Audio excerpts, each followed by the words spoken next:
Welcome back to the Boot Tragedies. The Saints lose to the Green Bay Packers 20-10. Game that started raining halfway throughout. Game was a little sloppy from the Saints side of the ball, but we'll kind of go over some of these stats. Ian Book, 16 for 28, 113 yards, 1 touchdown, 1 interception. He also led the team in rushing yards, 7 carries for 49 yards. The Saints did run the ball better this game, 27 total carries, 133 yards, 50 of those coming from the quarterback.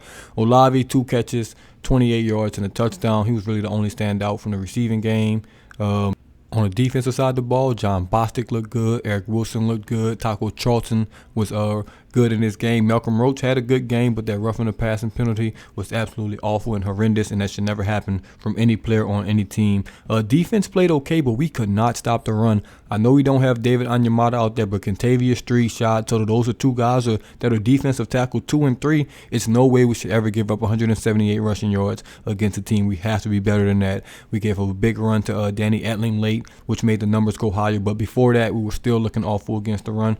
So we have to be better in that situation, especially with those defensive tackles basically fighting for that defensive tackle number 2 spot. We can't do that. Now we're going to talk about some guys. I'll point out some guys specifically that I think played well. We're going to start with Trevor Penning. Obviously, the first game, he was the talk of the town.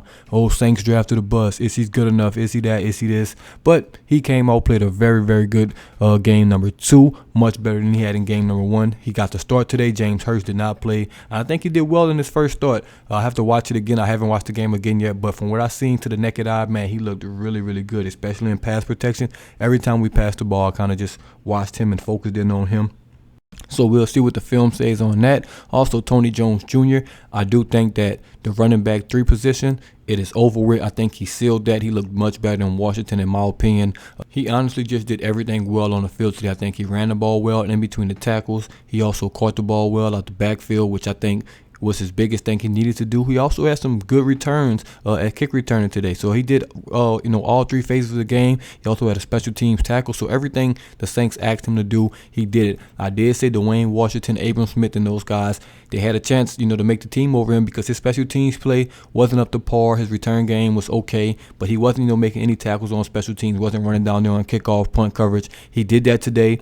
So I do think he's gonna wrap up that running back 3 position behind Alvin Kamara and Mark Ingram. I don't know why I had a brain for it right there. Also, Kirk Merritt did jump off the screen, man. He had some really nice returns, especially that first kick return he had. I think he took it past the 50-yard line. That's going to be big if he wants to make this practice squad. I don't think he'll make this team just because we're so deep at receiver, man. It's not even like a slight to him or anything like that. Maybe he'll make another team just because he's so talented. He's fast. He pops off the screen. That's it on the offensive side of the ball. Also, Taysom Hill had a very nice catch in the tight end screen. He did slip on that Ian Book interception, which is unfortunate.